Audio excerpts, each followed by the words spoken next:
Welcome everybody to lesson 2 of our electrical level 1 curriculum. This is the class that you're going to be taking when it comes to your apprenticeship training. We understand, especially from last week where we did a recap of the electrical industry as a whole, a lot of things are going to vary from state to state. The licensing requirements, the code requirements, permitting, you're going to see a lot of different rules, standards, and different types of regulations vary from state to state. But that's nothing to worry about because the electrical apprenticeship program basically gives you an overview of every single thing, a broad scope of what you need to do as an electrician. As an electrician, the Department of Labor, Department of Consumer Protection, and that electrical board within that state is going to dictate what you have to do to tailor it to your specific needs in your given state. So why is the electrical apprenticeship so important? Because it's putting everybody on a level playing field. It's putting everybody on the same terms, same standards, so that you guys have a well-rounded amount of knowledge that you can now apply into not only your work, but apply to the skills, the abilities that you want to have as a leader as you keep growing through the ranks. And as we mentioned last week, what's unique about Energize Us, what we're trying to do that's different that no one else wants to focus on, this is just not a class. We understand a lot of you guys are already doing the work out in the field. A lot of you guys now are jumping onto the class. It's 6 o'clock for some of us. Some of you guys are starting at 5 o'clock and you already put in a long day's worth of work. So you think you're gonna kick your feet up, you think you're gonna sit back, you're gonna relax. This is not that type of class. This is us engaging. This is us giving you the tools, the resources that you need so that you can build, so that you can grow into the industry that we know that's possible. So for us, we like to begin every class with asking you guys, what do you want to become when you take this class? What's the end goal of this class? And if it's anything other than I want to be a licensed electrician, just sign off right now. We're not working with those individuals. We're working with individuals who want to become licensed electricians. We want individuals who want to see the trade for what it is. If you think you're just taking this class just to get some pay, just to get a bump up, just to, hey, my company's paying for it, this is not the class for you. We don't want you here. We don't need you here, respectfully, of course. All right?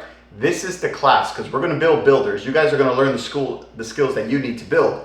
But we want to build leaders within the industry, and that's what Energize Us is all about. That's what Energize Us' stance is all about. So I appreciate each and every one of you guys for joining us.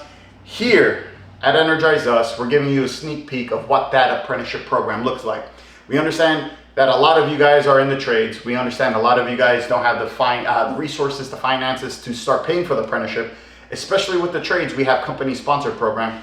So at any point, if you find value in this, click the like below, send this over to a contractor that you know so that they can contact us at Energize Us so we can give you guys the apprenticeship program that you guys rightfully deserve as electricians. Because today on our post, we posted the timeline as well as the levels the apprenticeship program has to offer. So we understand that, hey, you can just get a paycheck and it's going to be the same as you go throughout the years. Or you can become a licensed electrician and there is no cap. We just see the pay scale just keeps going up. So those are the types of individuals that we want to work with. So if you are joining us for the first time, welcome, welcome, welcome everybody. My name is Will. I am the master trainer, master instructor here at Energize Us EDU. We have our team members also all around the country here to deliver and give you the resources that you need to become builders, to become leaders within the industry. Today we're going over lesson 2. Last week we went over lesson 1, the introduction to the electrical industry. If you guys joined us, comment down below, what do you guys remember about the electrical industry? We covered everything from residential, commercial, industrial. We also went over the licensing requirements. Some states require licensing education as well as on-the-job training hours. We also talked about the different types of work that you're going to see in each one. We understand the basis of electrical is the same: grounding, bonding, black, white, red. Hey, brown, orange, yellow. We understand those concepts still apply throughout the industry, but everyone has their own little sweet spot. So I want to hear from you guys. If this is your first time, introduce yourself in the chat below. Tell us what state you guys are operating out of. Tell us what your goal is. We want to work with licensed electricians. We want to build licensed electricians. We want to funnel you guys out so that you guys can get the pay you guys deserve, so your bosses don't take advantage of you. And at the end of the day, if you want to grow into the contractor that you want to become, this opportunity is for you guys. So I'm going to ask you all one more time. Why are you taking this class? I want to hear from you guys. The right answer should be, I want to be a licensed electrician. Comment down below that you want to be a licensed electrician. If you don't comment that, I'm kicking you out the class, because we're moving forward full steam ahead with lesson 2. So I'm going to start checking some of the comments to see where our followers are coming from. If you guys are following on YouTube, welcome, welcome, welcome. Comment down below what state, what country you guys are operating out of. If you guys are on Instagram, if you guys are on TikTok, comment down below. But just a quick introduction, my name is Will. I'm the electrical contractor based out of the New England area, Connecticut, Massachusetts, and a few other states.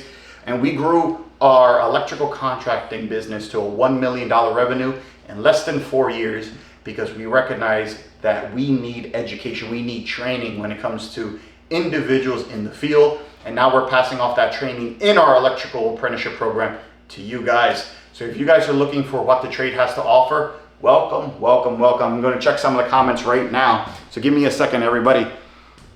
So we have Selman, we have George, we have Simply Richard, we have Michael again. I want to be a licensed electrician. I want to be a retired electrician. We got Levo out in Arizona. We got Michael, I want to be a licensed electrician. That's what we like to see. How about everybody on TikTok? We have a few people on TikTok jumping on. I appreciate each and every one of you guys. So everybody, today is lesson 2 of the electrical apprenticeship program. And as you can imagine, if you guys already took this class, if you already took the electrical apprenticeship program, if you took really any class, you understand the first few classes are the ones that you have to just get through. You got to rip the Band-Aid off. Today we're talking about safety. And when it comes to safety, we understand it's the fundamentals. We understand every state, once again, is different. Every job specific task is different. So we're going to go over some concepts just in case you're new to the field. And this is what we're going to be going over. For example, today in our lesson 2, we're going over safety for electricians. What does that cover? Job site hazards. We're going to listen and learn about some topics like lockout, tagout, confined space, job hazard analysis. Those are some of the things that you're going to keep in mind. The second, NEC safety codes. We understand our holy grail, our Bible when it comes to the electrical trade is based off of the NEC, the National Electrical Code. Once again, every state it's on a different version, is looking at a different revision. So just keep that in mind. Once again, we're talking about the NEC as a whole. Your state is going to vary. Just keep that in mind as you take the class. We're also going to look at NEC is with the NFPA 70E. What does that cover? We're going to see what that covers.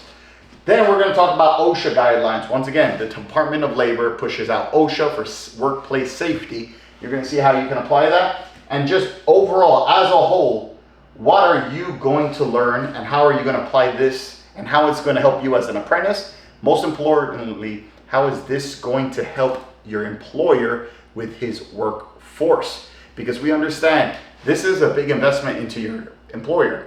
He's putting you through this curriculum. So what are you going to do? How are you going to show your appreciation? How are you going to perform in the field so that he's going to see that ROI? The language that I'm going to be speaking to you guys in the apprenticeship is one way. Your bosses want to hear something else. They want to make sure you're going to be safer. They want to make sure you're going to be producing more. They want to make sure you have a better vision of what the trade has to offer. So at the end of the day, you guys can work together in this beautiful ecosystem of what the trade has to offer.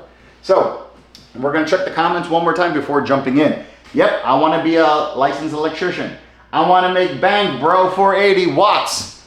480 watts on Instagram just said, I want to make bank, bro. This is not the class for you, bro. You got to go somewhere else. We want to work with licensed electricians. If you want to work with and work towards becoming a licensed electrician, the money comes as a side effect, guys. Just remember that. If you work for the money, that's superficial. If you work on the trade, work on the craft, love what you do, and understand what you're doing, the why behind your work, all this money is going to come as a byproduct. So make sure you get that mindset check, guys. So let's jump into safety for electricians. Once again, our program is approved throughout the United States. It's an apprenticeship program based with NCCER. So what are some things that we're going to talk about? It's going to be based off our level 1 curriculum for safety for electricians. The overview. What's the main point of today's lesson?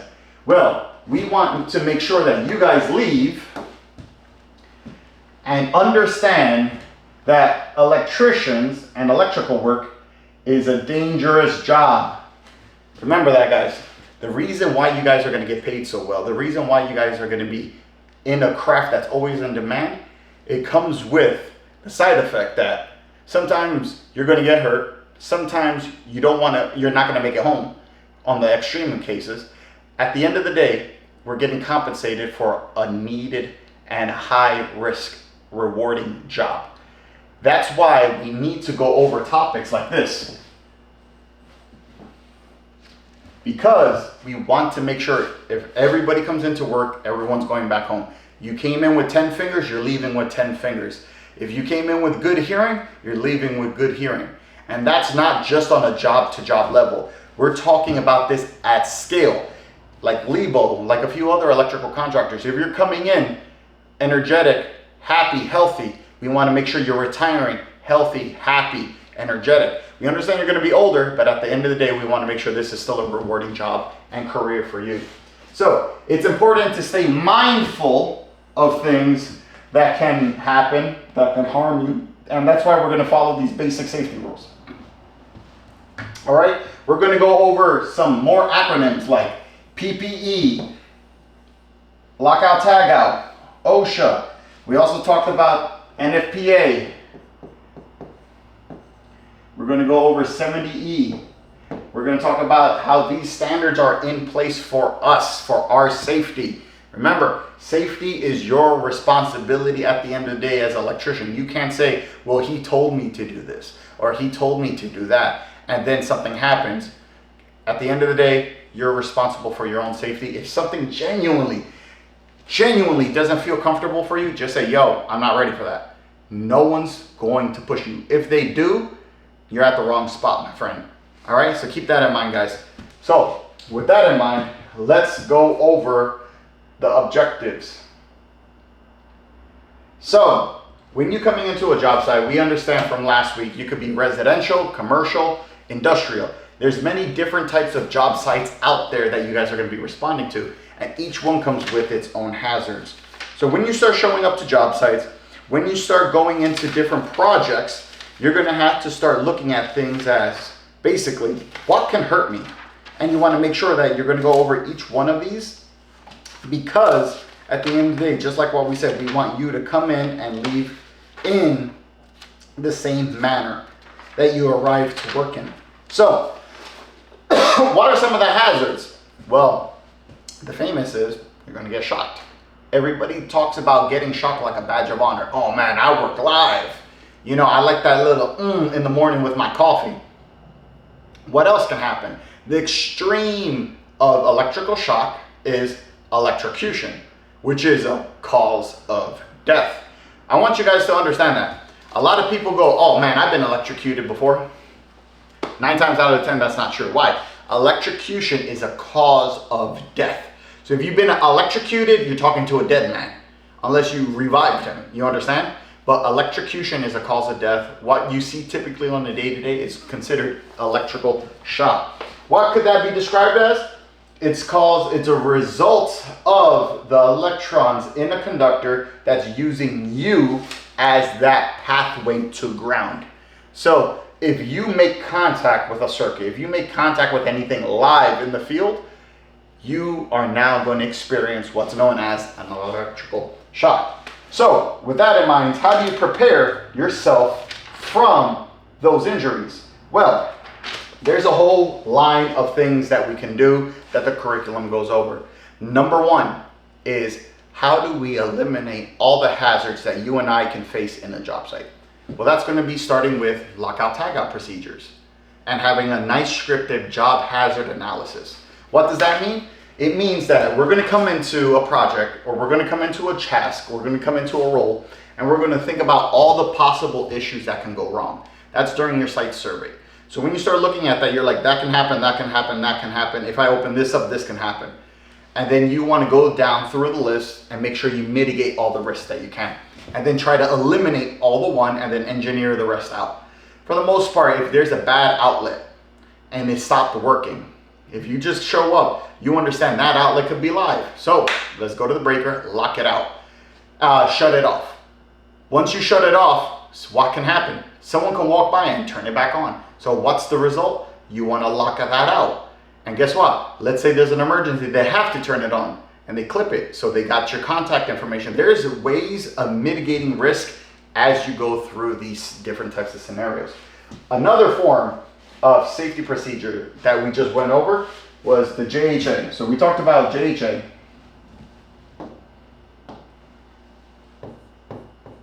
Job hazard analysis.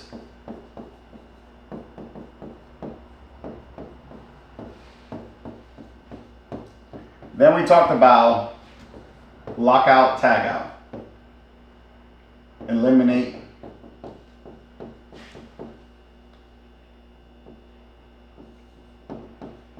And last but not least, you want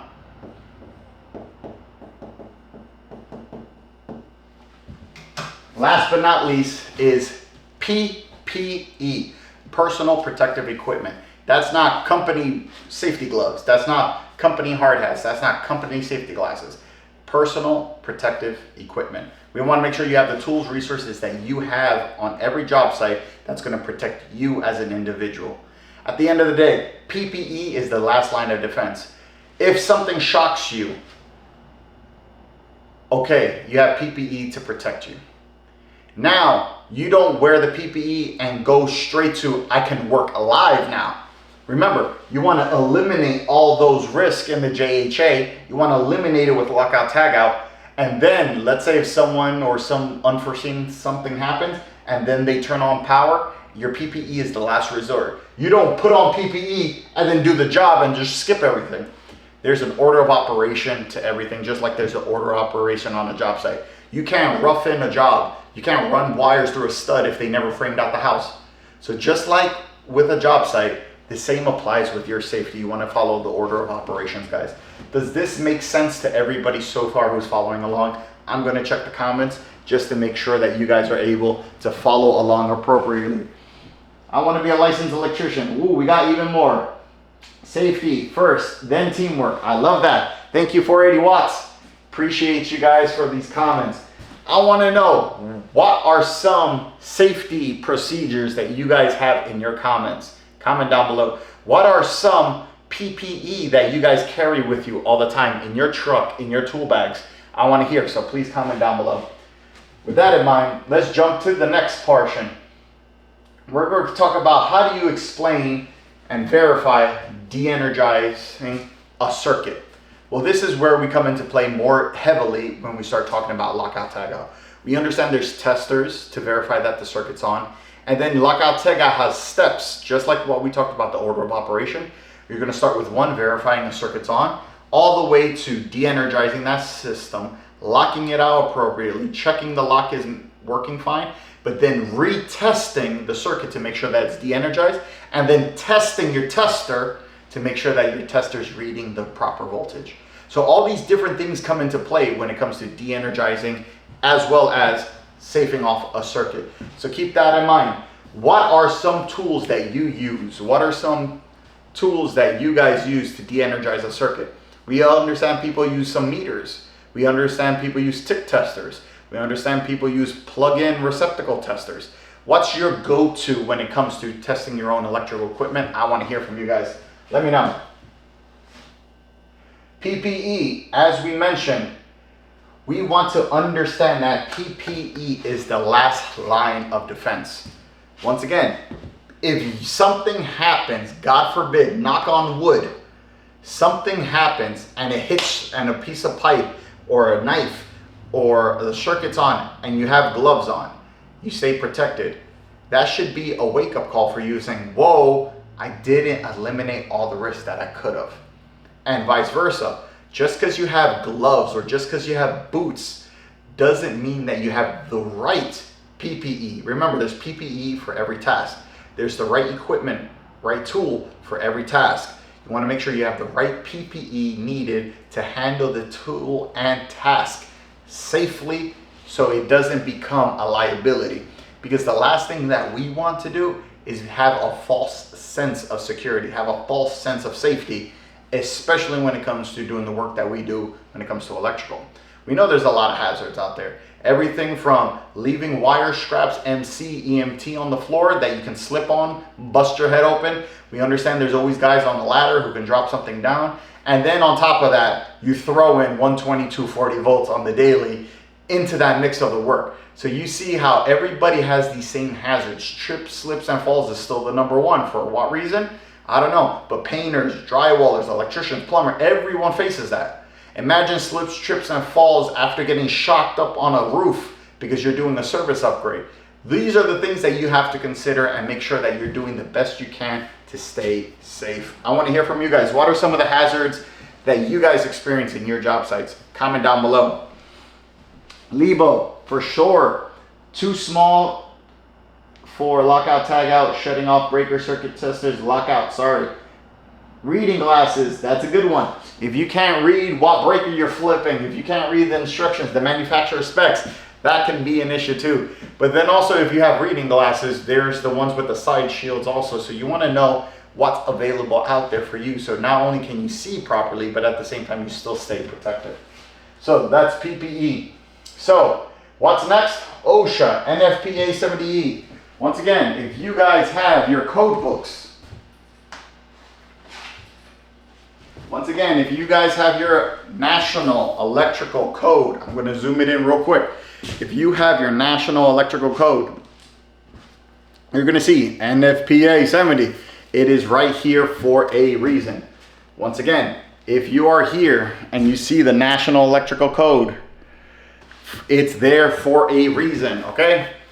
NFPA is the electrical safety standards that we're going to start applying, not only as PPE, the best safe work practices, but it's also with our electrical code. This way that we can apply and do the work the safe way as intended, so we have less people getting injured.